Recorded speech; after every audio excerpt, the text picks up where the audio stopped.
Oh man. Oh man. Oh man. Oh man, You what? know, what's going on here?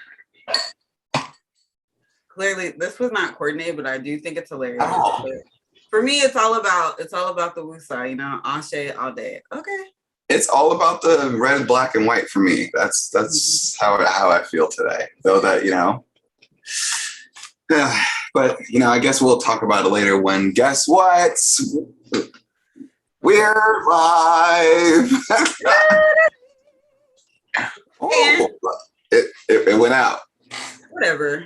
The microphone is just not ready, but I will give a person who was ready today, and that is a shout out to Jalen Graham. Congratulations, Jalen. You were the first in the chat. So cheers to you. Hey, Jalen. I'm hyped for this week, Jalen. I really am. Why? Because this is somebody's birthday week or whatever. I mean, that could be the vibes, a little something, something, but that too. And on top of that, guess what? It's like my favorite time. I only get it 4 times a year though, but I'm here for it. Earnings, yes, it has begun. It has now begun, and I am here for it. Butter, come here. Giving out dollars for every A. What's up? Some folks, some folks, their A's that they get from the report card. Oh, you want to lay down there? Oh, Who's going on the refrigerator? Who's going on the refrigerator? That's what I want to know. Whose earnings get posted to the fridge? You see the colors, so it shouldn't be that hard to put it together. But what's good, everybody? I am Mark Monroe, accompanied by my wonderful friend, co-host, co-producer, co-creator, all those great things, and many, many much more. The wonderful Jolyn. Can I say my name? JolynGC in the place to be. What's good? I am liking the look, though. I am liking the look. I feel like, it's a whole vibe within itself, and you are rocking it galactically, by the way. Thank you. Tebow had some words. Tebow had some things to say about today's ensemble. Oh, well, hey, it's always a vibe with Tebow as well. So, put it in the chat. Hey, yo, so where is everybody coming from today? Like, yo, so, what? Bark Bunro? No, we're not doing that. We're not doing that. I have no idea. They're trying to change his name to Bark Bunro or Bark Bot. Oh, no. Well, Bark Bunro will suffice. By the way, so I will not be taking Butter with me on vacation. So he will be here at Monroe Manor. So we're going to have to figure out how to make this work, especially every time when I'm gone for an extended period of time. Mm-hmm. He'll go on a hunger strike where he won't eat for 2 days. So. But then on the 3rd day, he'll eat? He'll eat after he hears me on the phone. So he and I will have a FaceTime call, and he was like, all right, my dad's good. I can eat now. Bring out some cheese with this food. Wow, that's a very special relationship you got going on there. I know, but it works. I mean, though that he's missing, and there's a reason why. Should we get cracking? Are you ready? I'm ready. I'm just laughing at the comments and laughing at Tebow talking about certain things. Well, I feel like I would be remiss, especially since this is a week. I feel like the consumer price index came out, which we will talk about in a second. But yo, Jolyn, today we had to do it for them. So let us know how we did in these markets. Yes, let's get into it. What's good? What's going on? This is JolynGC, the place to be. This is Straight Talk Tuesday. Yo, okay, so let's talk about this market because it was red. See, was talking about I'm flamed up, Mark's flamed up. No, this market was flamed up. All right. However, the Dow, let's see, the Dow was negative 107.39 points. The S&P 500 was negative 15.42 points. The NASDAQ was negative 55.59 points. The VIX was coming in at 17.12. And I did not look up the U.S. Treasury, but I would think it's at the, I don't know, let me see. U.S. 10-year.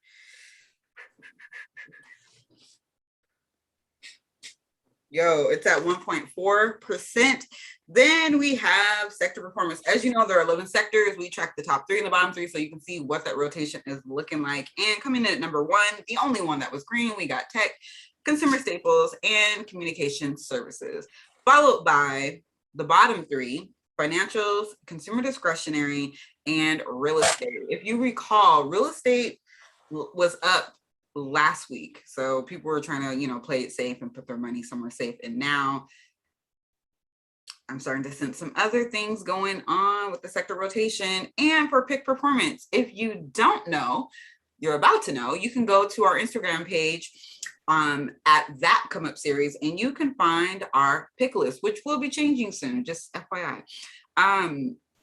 But we have C-Web.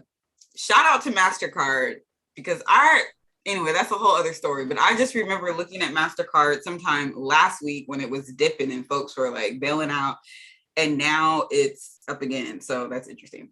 And then we have BABA, who, with all the Chinese government crackdowns, those stocks were getting beat up, and now BABA is like, what's up? I'm back.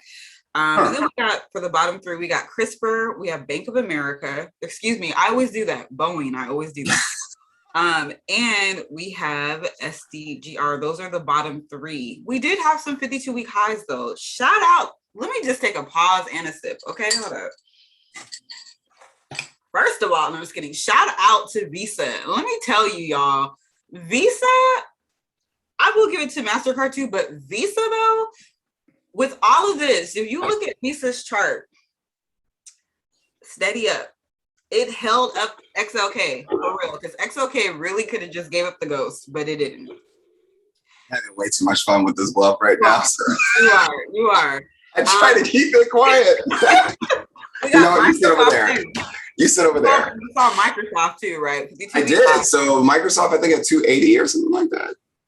And we got Adobe, Apple, and Target. So you have some heavy hitters holding up XLK. And that was a big contribution to the tech sector fighting to be number 1 and the only one that was green as far as sector performance. Mark, so we have, this episode is called Consumer Gauntlet, because we're going to be talking about, those June numbers that came out for the Consumer Price Index, and talk about some inflation, and look at some charts, and talk about this thing called wealth. And Mark, I'm really curious about like how all of this is setting up the stage for what may be coming down the pipeline for when we think about economics. Remember last week, you gave us like the economic outlook for each of the stocks, whatever stock we called out. So yeah, I'm interested to talk more about that and take a look at the CPI and some other charts. We could do that. Before then, though, can we talk a little bit about money, though, for a second? Yes. You don't ever have to ask about that now. You never know. Everybody may want. We can talk about this money for real. Okay. Let's talk about it. Say less. All right, so check this out. So Deloitte Digital, shout outs to Deloitte, because they created a wonderful insight platform where it's like you can kind of get an idea of what the money situation looks like here in the United States. So pretty much we're going to explore a few stories real quick, and then we're going to get to some good stuff. But since, I'd be remiss if I didn't show you all some charts, why not start it off here with an interesting chart that tells you about wealth here in the United States of America. So household assets in the United States could reach about 140 trillion in the next decade and a half, which I strongly believe.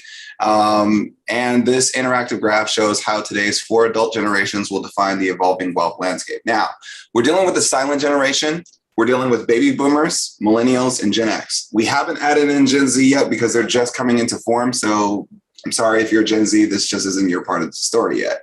But if you're a silent generation, that's pretty much the folks in which that are, really they're your great grandparents. They're older. They've been around for a minute, or even sometimes great grandparents. Your baby boomers are either your great grandparents or most likely your grandparents. And then, of course, your Gen Xers, those are typically like the parents now. And then, of course, millennials. I mean, let's stand up in this building. We hear. All right. So, and then on top of that, we're going to go through some measurements like, for example, financial assets, non-financial assets, and then debt. The reason why I want to show you guys this is because of the fact that it kind of gives you a perspective of where we are, where is it that we're projected to go. And I think that the interesting thing is when you look at the projection, I'm always look at the projection with this understanding. This is what has been projected, but how is it that you could be a part of the story in which that you change the narrative? That's the biggest part of it. Where is it that you also fit in the narrative? So you ready to get to it, Jolyn? Yes. This is all right. One of my favorite things.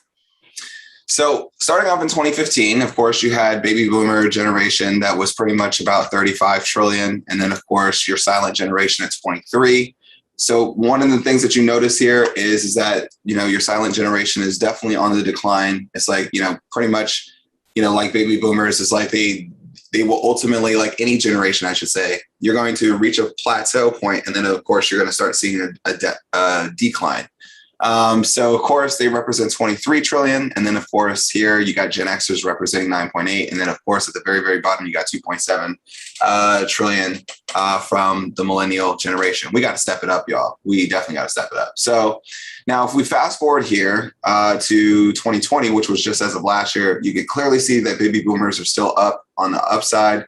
And on top of that, you can see that the silent generation has gone from 23 to now 21. You can see that 15 from, say, for example, 9. And then, of course, for millennials from 2.7 to 6.1. Now, this is just everything. Now, if we put it into perspective, though, and if we look at financial assets, now you start to see how the picture starts to sway. So when we look at those financial assets, right, we say, all right, financial assets rise to about 64 trillion by 2030.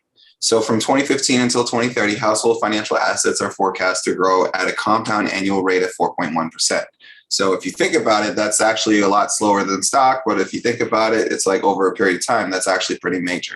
Gen Xers and millennials will drive accumulation using higher incomes and savings. So if you notice, it's no secret that if you look across most of, say, for example, a lot of the fastest growing industries, if you think about it, millennials are starting to take up a lot of that space. And hence the reason why if you graduate with a software or a computer science engineering degree or something like that and go work at a company, 9 times out of 10, you can walk out with a 6-figure salary working at any of the tech companies. That's far more than what any other generation had ever made coming directly out of college. Or even now we're even starting to see where you don't even have to go to college. If you just know software engineering without even the college degree, you can also make that same type of money.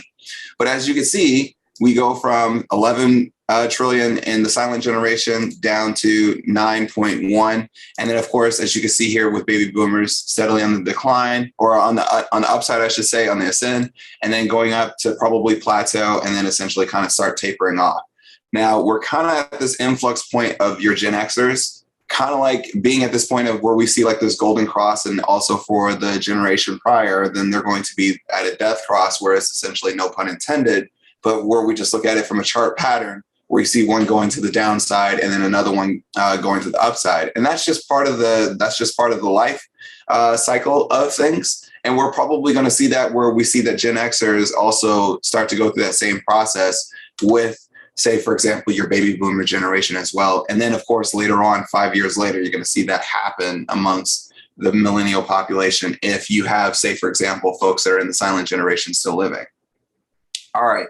So these are just within financial assets. But here's the interesting thing, though, because the site gives you also some high economic scenarios and then also some lows. Now, normally when you see, here's the thing about economics. When things are at a low, then they contract. When they're high, they expand. So if you notice, when we're in a high point, notice how everything on the chart ultimately starts to expand. When we're at a baseline, it's kind of like, I'm somewhere in the middle.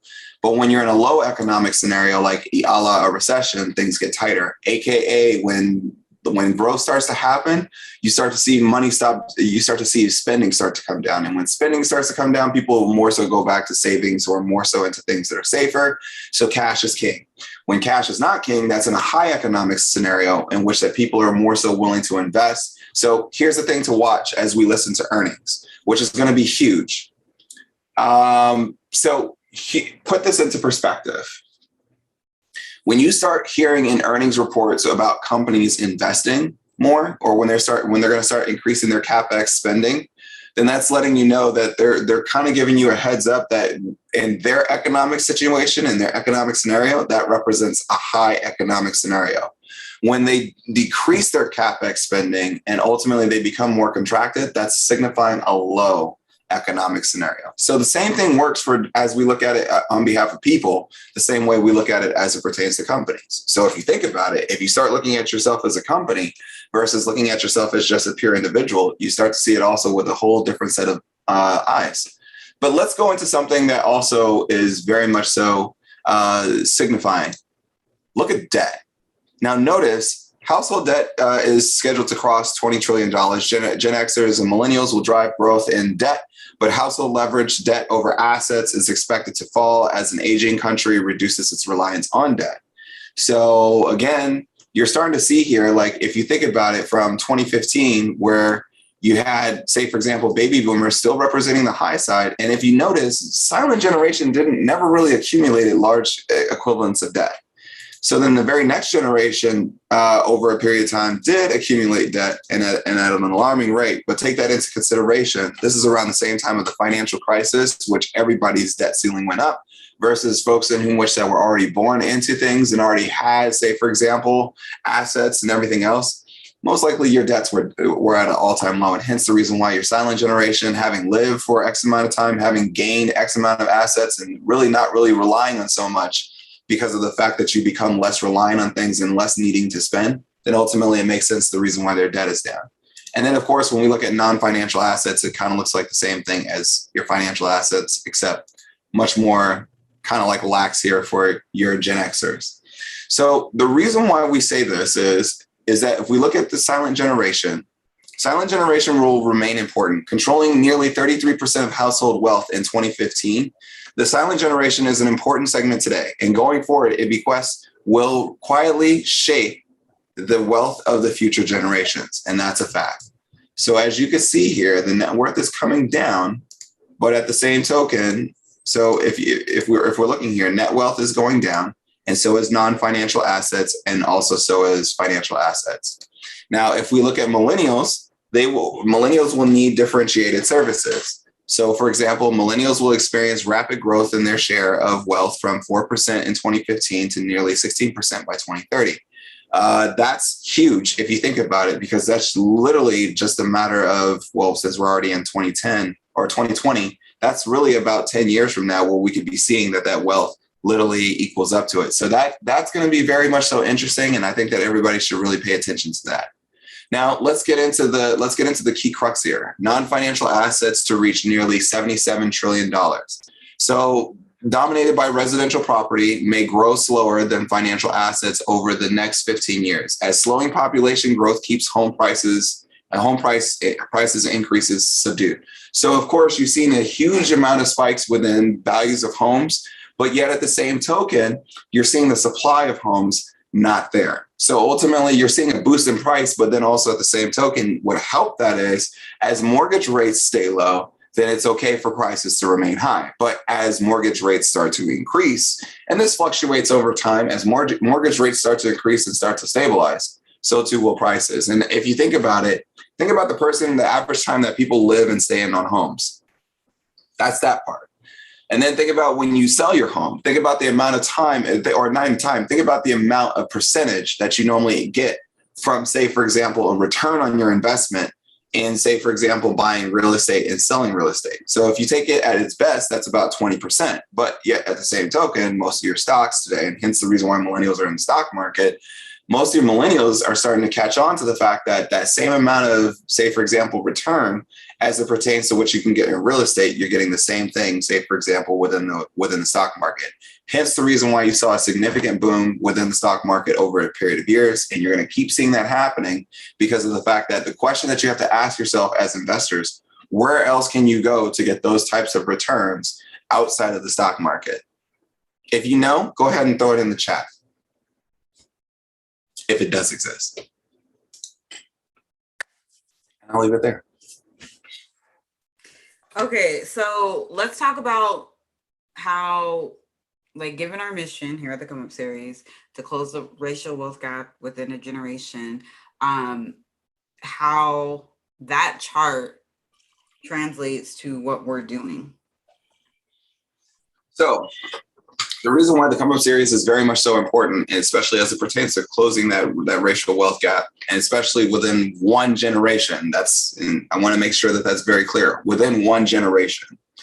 The reason why the reason why it's very crucial here is because of the fact that we recognize that essentially, if you look at it across the board, from, like, for example, once upon a time back in 1970, 1980s, bonds were a sizable investment where it was actually very good to put your money towards bonds. Like, you could put your money towards a bond, and then ultimately you had anywhere from 25 at the very, very high to about an 18% return on investment.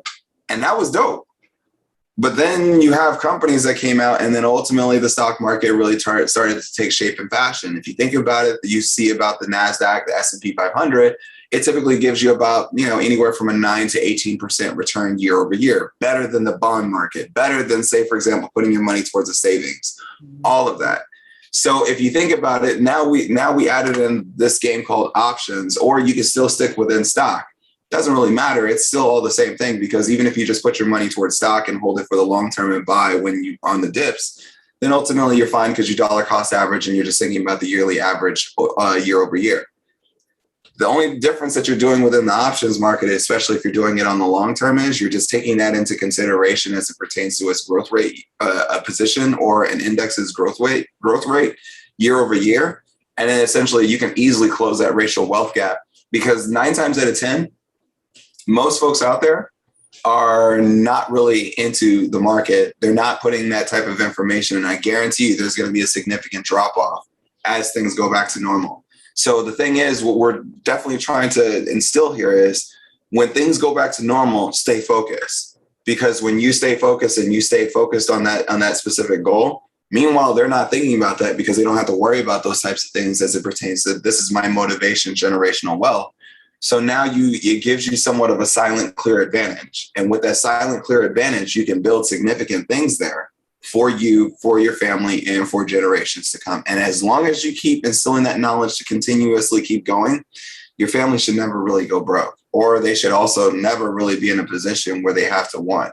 I mean, you've seen us bring on people where they talk about generational wealth, folks that are in process of doing, or folks that have already been a part of that process, and that have also started the process for the next generation that follows after them. Shout outs to Uncle Charles. Also shout out to Ellie as well, and what she's doing for her children as well. So peace, y'all.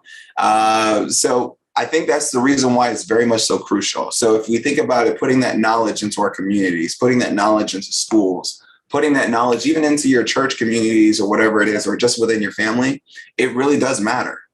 It really does matter. And the numbers back it up. Yeah. And I also think that the concept of building generational wealth, and also, not trying to just get rich quick and all that. Right. So many things out there like that. That's really a part of sticking to the script. Can I speak on that? Generational wealth. Yes, go ahead. So let's talk about this get rich quick thing. Because honestly, it's like, we hear about this so many times. And, it's funny because a lot of folks say that, like, people that started companies, they got rich quick. If you think about it, like, they talk about the Mark Zuckerbergs, the Larry Pages, the Sergey Brins, the Bill Gates, the Steve Jobs, and everybody else, they got rich quick. They didn't. It may seem like they got rich quick because when you think about the amount of time, and when you put the time in, and then as time flies and as time moves forward, it seems like you got rich quick. But in reality, these people were putting in the work, like, for example, 5, 10, sometimes even 15 years just to put the work in, so that way they can get to that level of greatness. And then the same thing talks about, for example, think about the founder of BET, Brother Johnson and his wife. That was time that you had to put in, all the grit and grind that had to go through it. When you think about investing, from my perspective, I'm 17 years in. Like, I literally had to go through the school of hard knocks from year 1 to year 5 and technically year 6, until it's like everything really started to fully click, even though I was doing okay. But yet at the same token, it's not a get rich quick thing. It's not about that. And if you hear folks that are really about that, whether it's in the crypto field, Forex, stocks, options, whatever it is, then run away, because that's not what it's about.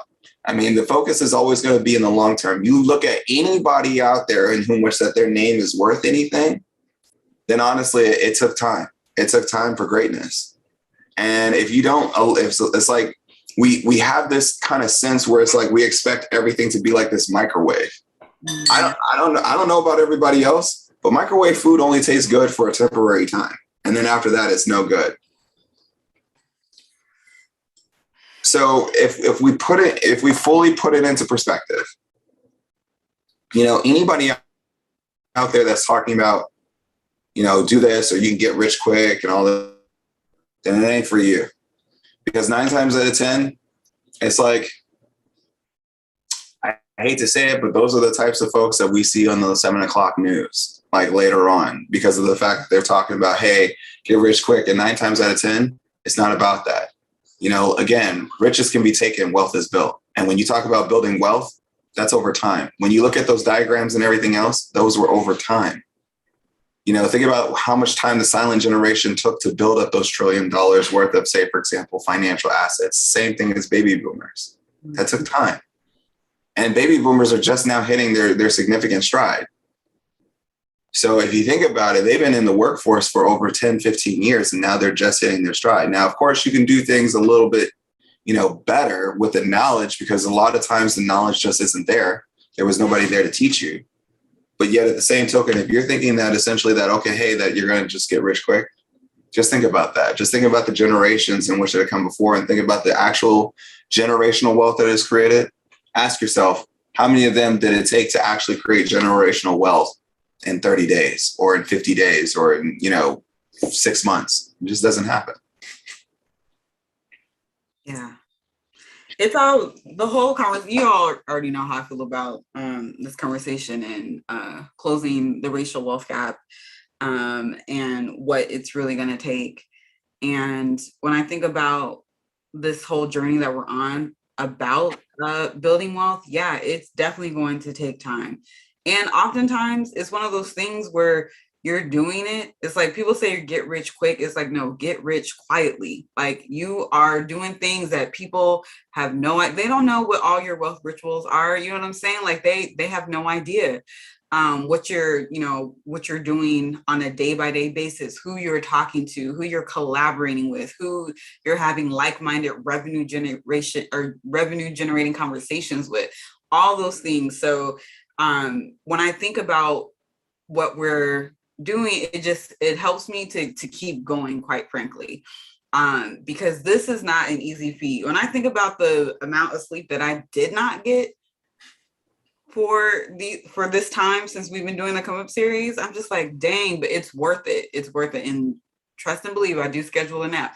But the point is that this is really, these decisions right now that we're making can change the whole trajectory. So yep.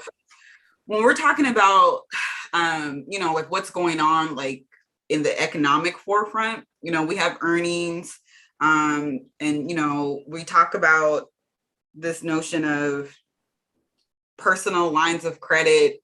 I don't even want to get into the madness with the PPP loans and all that extra. Y'all are going to have to go somewhere else for that, because that ain't got nothing to do with us. But no, at all. I mean, honestly, it's like, I don't have any friends, Rico, and I'm not talking about the person. So.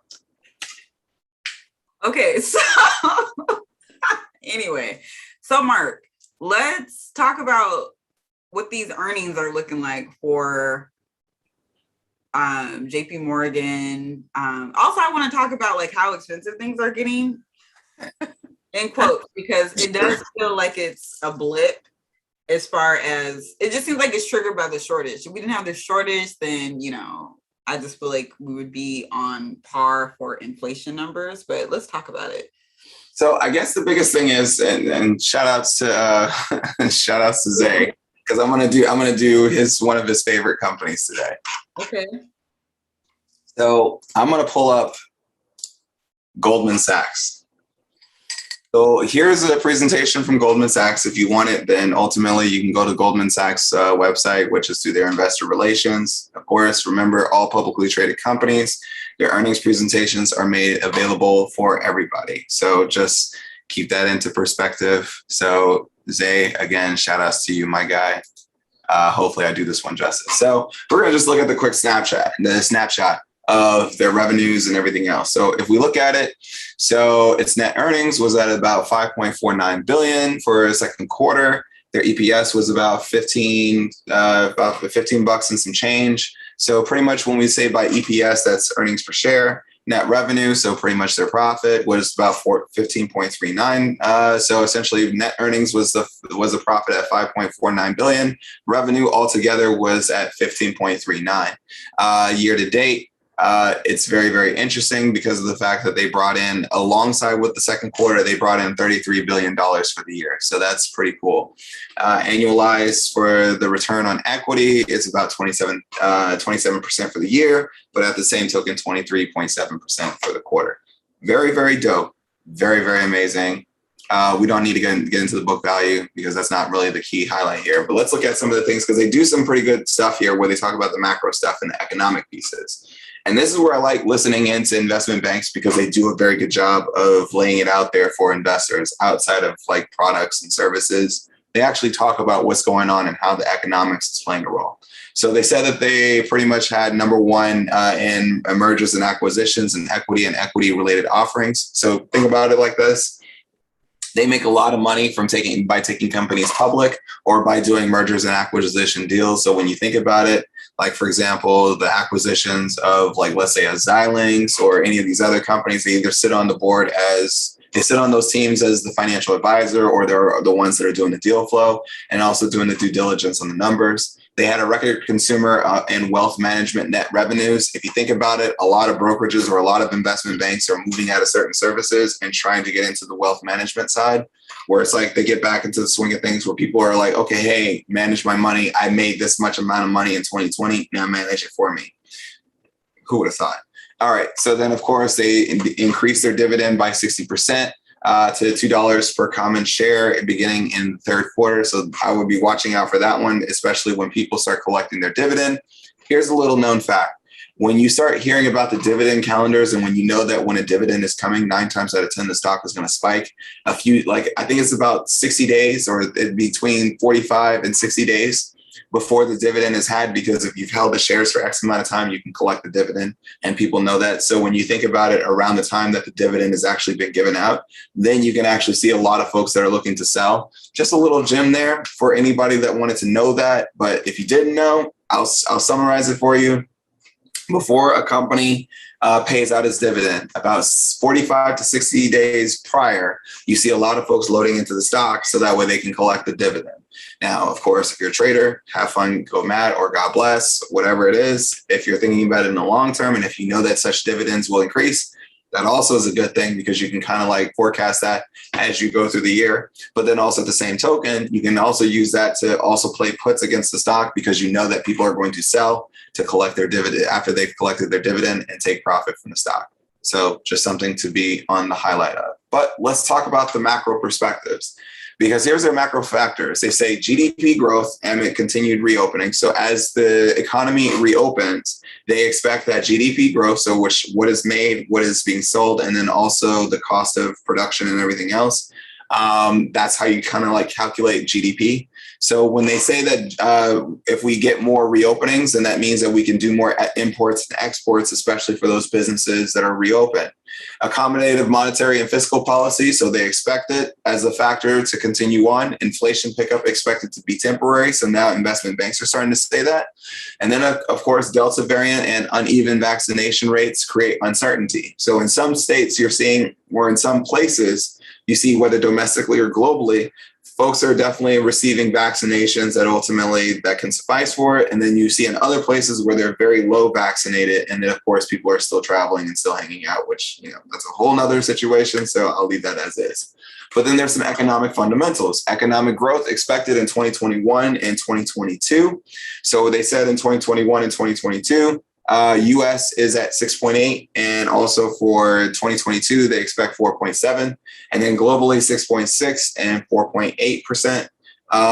And then of course, improving fundamentals in second quarter, consumer spending rebounding.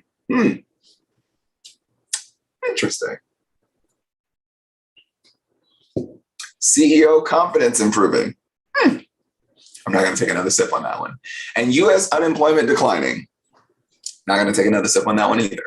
But it's just letting you know that they're giving you a good idea as it pertains to what is it that you should be expecting. And I'm probably sure that the folks over there at JP Morgan feel the exact same way as the folks over there at Goldman Sachs. So what they're saying with these three gems right here, consumer spending is rebounding, which means that consumers are going to spend more, and not in the sense of not only just price, but they're going to go out there and consistently keep going out there to buy, whether it's going to go buy at a physical store, restaurants, whatever you have. So economy gets stimulated. CEO confidence improving. So which means CEOs, when they get confident, they want to increase their spending as well. Here's another gem for everybody else. I'm throwing up, let's see how many infinity stones I can throw out there for everybody. All right. So here's the thing. When you're in a good economy, then that means that essentially that CEOs or companies are willing to spend. They're going to spend more money, AKA CapEx spending, which means that they're going to consistently reinvest. Now, some cases when you're in a recession or when they notice that almost the coast is clear, they're going to start spending and making the investments. Now, if you're really dope, then you're going to be making the investments regardless. But some companies, they can only do what they can do because their revenues aren't like Apple or Microsoft or Amazon. So again, they're going to probably be more. Their confidence is improving, which means that they're going to feel more inclined to spend. And just like consumers. And then U.S. unemployment declining. That's letting you know that companies are out there recruiting, and people are now starting to accept jobs that they feel that all right, they're more accommodative versus sitting there unemployed and collecting unemployment from the United States government. Then on top of that, you see a continued rise in equity markets. We see what the S&P 500 produced over the second quarter, which is 8%, versus the rest of the developing world, which is 7%. So we outperform the developing world. That's MSCI. And then, of course, you have lower government bond yields. So 10-year trust or 10-year is at 30 basis points quarter over quarter. UK is at 15. So interesting there. Moderation in trading volumes and volatility. Now, this is interesting. Up 30% quarter over quarter from the New York Stock Exchange volumes. Average VIX volume or average VIX is at 22%. So it's letting you know, hey, things are getting back to a form of normalcy, but yet at the same token, we're seeing that people are still out there trading. Very, very interesting. Now, of course, they go through all this process as it pertains to financial results. Here's some things to keep in mind. They said second quarter net revenues were higher year over year, reflecting significantly higher net revenues in asset management, investment banking, and consumer and wealth management, partially offset by significantly lower net revenues in global markets. So everywhere else outside of the United States, it's pretty interesting. Not as much revenue. And then, of course, strong first half performance as second quarter year-to-date results included EPS at 33.64 and return on equity is at 27.3%. So that's very much so interesting. So, of course, we can get into the grand scheme of things, but let's come into the global side of things because it goes to show you exactly, looking outside of domestic here in the United States, it shows you exactly what the landscape looks like to our neighbors in surrounding areas. So second quarter net revenues were significantly lower year over year compared with the very strong second quarter 2020. Interesting. Corresponding with a lower activity in FICC. I actually forgot what that is. I'm actually drawing a mind blank for a hot second. It'll come back to me. Don't worry. The prior year period reflected heightened volatility and significant market dislocations. So that's letting you know that essentially globally, the global markets have not caught up to the U.S. market yet. Now, of course, will that happen? Probably later. We probably may see that in 2022 or 2023. But as of 2021, that is not happening. All right. And that's really, I mean, we can continue to keep going on, but I mean, honestly, there's nothing there. I put in the chat what you were talking about. Well, on the Zoom. Oh, Fixed Income Clearing Corporation. Yes. Okay. So yeah, there's hella acronyms though. Seriously. So we're looking at this now. We know that the character of the market, it is completely different from 2020. Yep. So what are the clues, I guess, for lack of a better phrase, what can we glean about what the market in 2022 and beyond will look like? Good question. So there's some things in which that we see, and I'm talking about I'm talking about like investors. So that includes institutional and retail. So that's why I say we, including you at home. So interesting fact, here's what we see. If you look at used car sales from April to roughly June were significantly high. Like you couldn't even hold on to used car inventory because why? There wasn't enough new cars that were coming out to the market. Why? Because we saw chip supply shortages and other supply shortages that were completely impacting, say, for example, their manufacturing and getting it out there to, car lots or just to consumers. So there's that. Now, that's a big thing that we're looking at. So I guess the first marker that we're going to look at, everything that you hear towards this second half of this year will literally start to point us towards how far are we in climbing out or coming out of recession, and how fast when it comes to, say, for example, slow economic growth. Are we in a part where the market is exactly right where it's supposed to be, or is there still some room for improvement, or have we overheated? And that's a question that a lot of folks on Wall Street, as well as in different ears on the economic side, all the pundits are making that argument and saying, hey, the Fed should raise rates. Of course, banks would love that because, of course, if you understand how banks make money, if you don't know, here's another gem, another stone. Banks make their money by, one, interest rates. So when interest rates are high, I was going to say, yeah, that doesn't make any sense.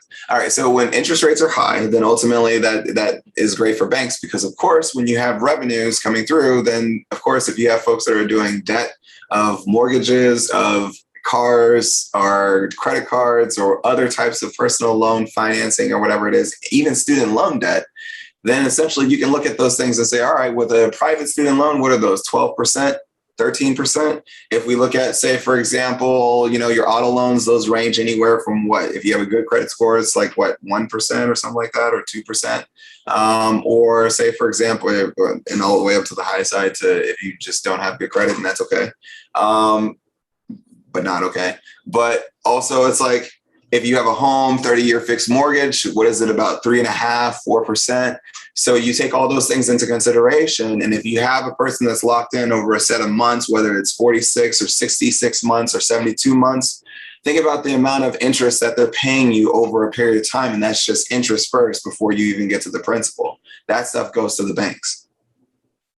So they're collecting their revenues and essentially licking their chops as it pertains to profits on the front end side. And then as the interest rates start to, as the interest starts to die off, then that's when you get towards the principal. So they've already made a killing of their money on the front side. Another way that they make money, especially when you borrow or when you take out those types of loans, especially student loans, one of the things is it's kind of weird where you see that sometimes a bank buys up or somebody buys up another person's loan. So your loan gets moved over to somebody else. So they're selling that loan off and ultimately collecting the interest in which that they could have collected off top. And then essentially they move it over to somebody else in which that they've got time to literally deal with the consumer to say, all right, hey, we'll stick around with you for X amount of time to make our money.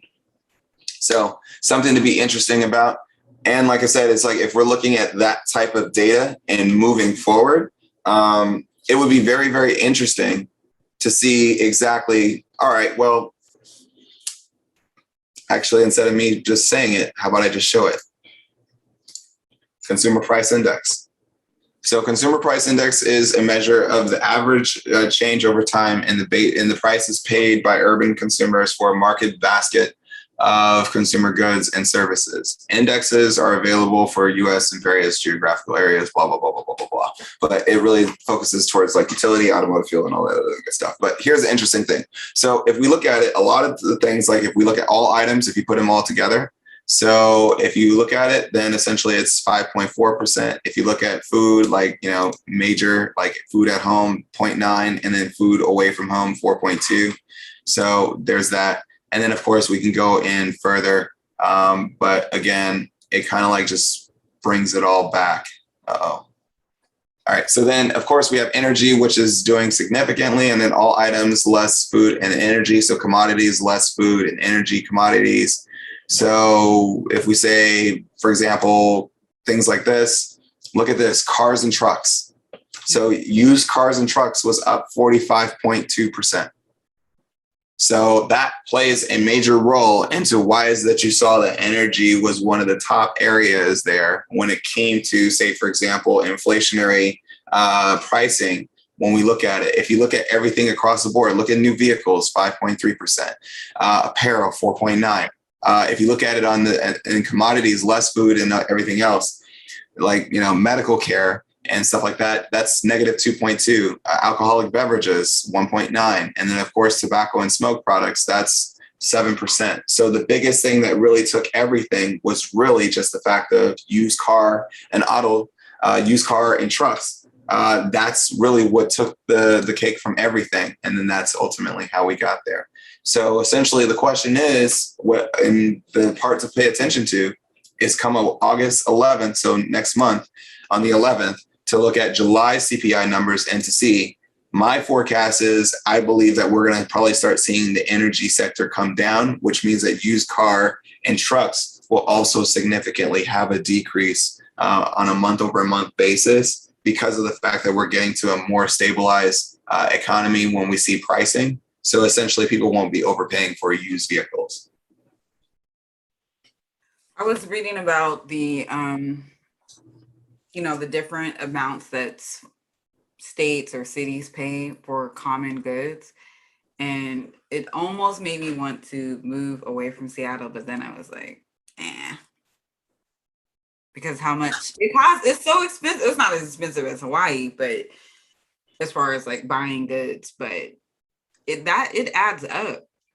If you're trying to live a 730 life, man, you might have to relocate just for a little bit until you get your bearings. I don't know.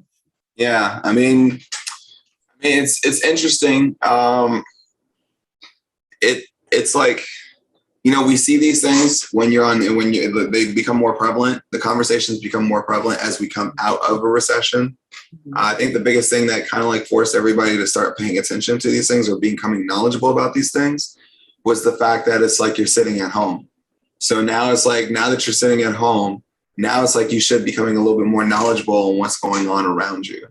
And that's a dope thing because honestly, the market and everything gave you a gift to open our eyes and to say, all right, what is actually happening? What's happening in the world around me?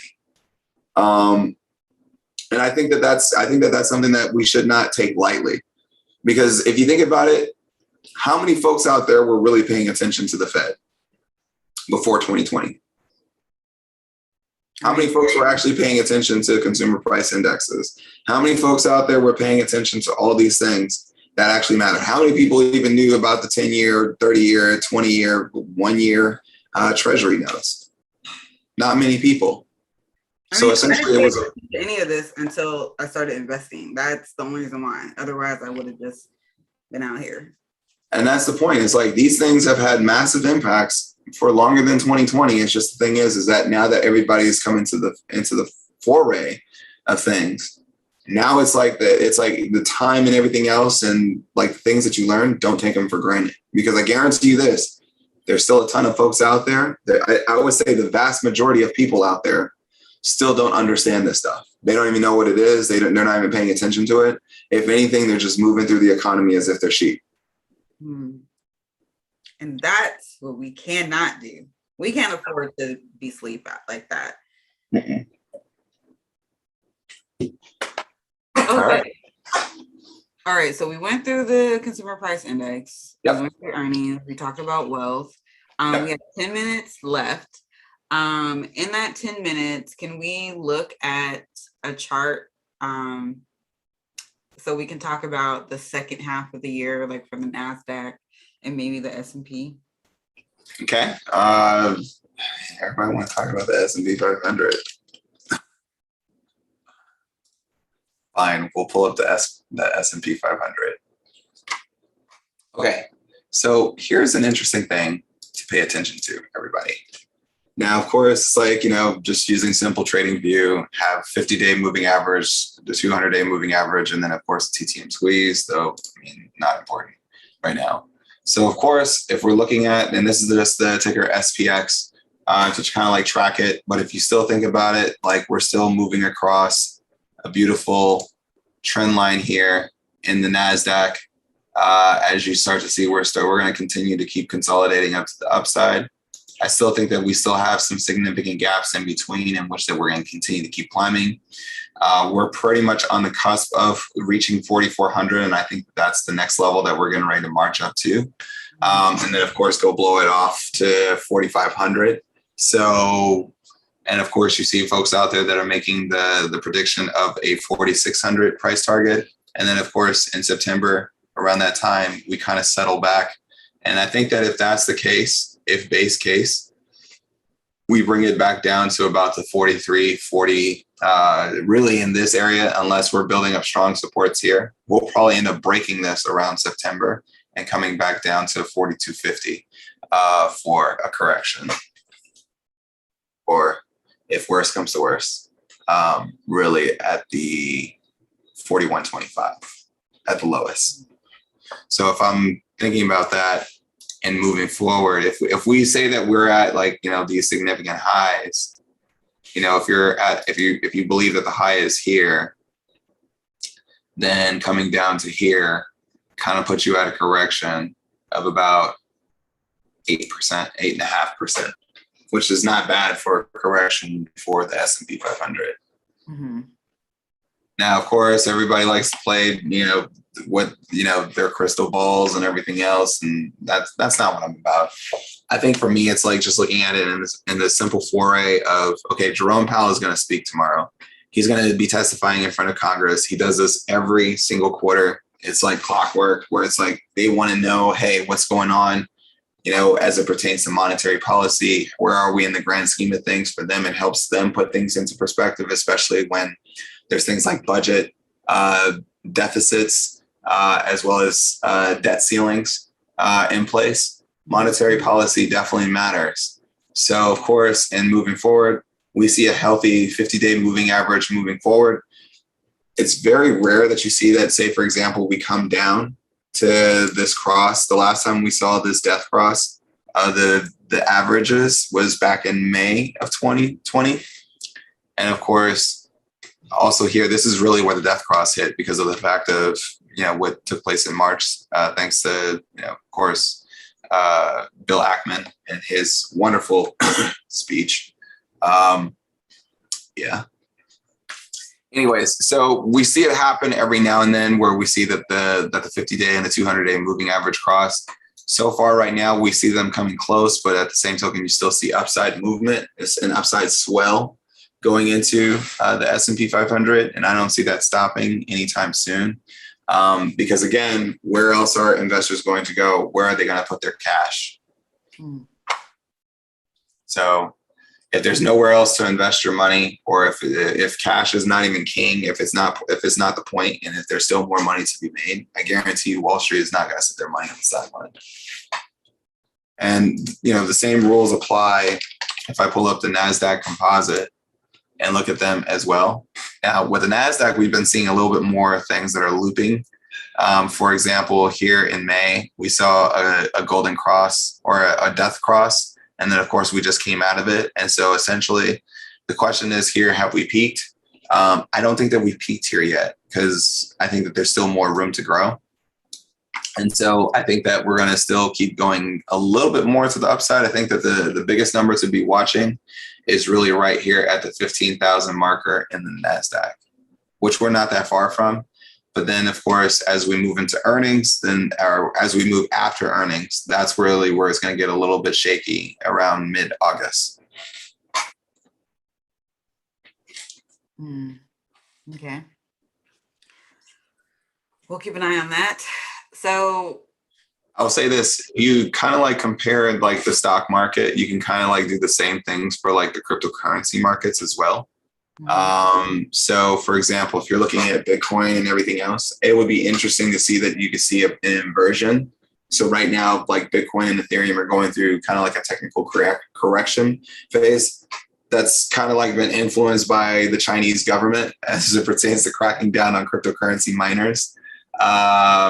But it should be interesting to see exactly what that climb back looks like. And then, of course, that gives an opportunity for folks to, especially when they put cash on the sideline, They technically don't put cash on the sideline because now they can move over as a hedge over to cryptocurrency for the time being and then let that spike. So, I mean, we're not saying, for example, bears on cryptocurrency, because of course it's like, I feel like cryptocurrency has become a way to use as a hedge against equities. And on top of that, is a good investment vehicle for some folks. But essentially it's just, you got to know the trends. That's all.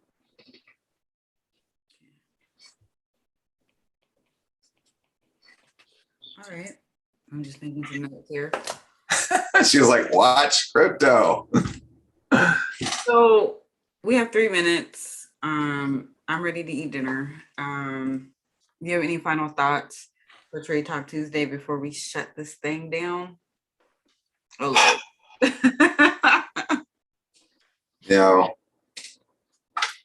shout outs to all y'all out there. Shout outs to XOK.